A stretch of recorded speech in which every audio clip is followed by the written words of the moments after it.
Welcome back to Decor, where cozy style meets creative inspiration, and today we're diving into nature-inspired holiday decor to bring the calming beauty of evergreens, rustic textures, and woodsy charm right into your home. So before we start, don't forget to subscribe, like this video, and share your thoughts in the comments below to support the channel and stay inspired.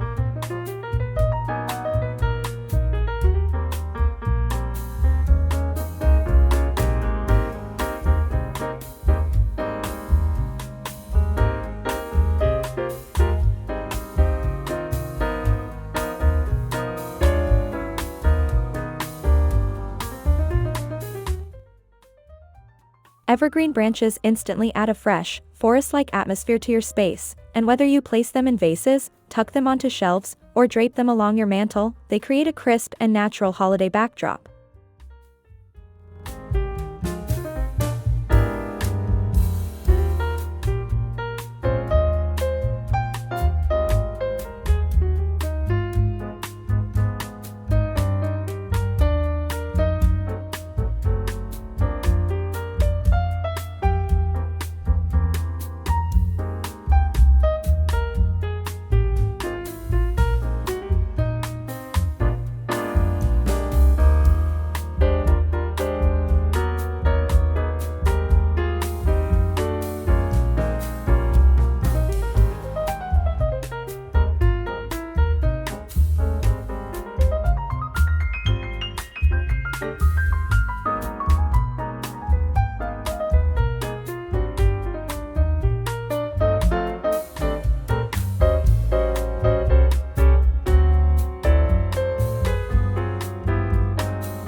Incorporating natural wood pieces such as carved ornaments, small log slices, or wooden trays helps create a grounded, cabin-in-the-woods feeling that blends beautifully with soft holiday lighting.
Pinecones are one of the easiest natural elements to use, and grouping them in bowls, scattering them on tables, or adding them to wreaths instantly brings warmth and texture to any room.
garlands made from eucalyptus, cedar, or mixed evergreens adds lush movement and color, giving your home a fresh, outdoorsy look without feeling overly formal.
Using warm neutrals, deep greens, and soft browns creates a grounding color palette that pairs beautifully with nature-inspired materials and enhances the cozy woodland feel.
Add soft blankets, chunky knits, and faux fur throws in earthy shades to create a warm and inviting atmosphere that complements the natural greenery around your space.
Build a simple yet elegant centerpiece using a wooden board, candles, evergreen sprigs, and pine cones for a table display that feels organic, festive, and perfectly balanced.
Choose ornaments inspired by woodland themes, think stars, berries, wooden shapes, or nature-inspired textures, to keep your holiday tree aligned with this natural, calming style.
Soft candlelight enhances natural decor beautifully, so place candles in lanterns, wooden holders, or glass jars to create a warm glow that highlights the organic elements.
Enhance your walls by hanging wreaths, simple evergreen swags, or framed botanical prints that bring a touch of nature into your vertical spaces without overwhelming them.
Holiday scents like pine, cedarwood, cinnamon, or orange peel complete the sensory experience, making your home smell as inviting and woodsy as it looks.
Thank you for joining me today for this calming and earthy nature-inspired holiday decor guide. And if you enjoyed these ideas, be sure to subscribe, hit the like button, and leave a comment below to share how you're bringing nature into your home this season.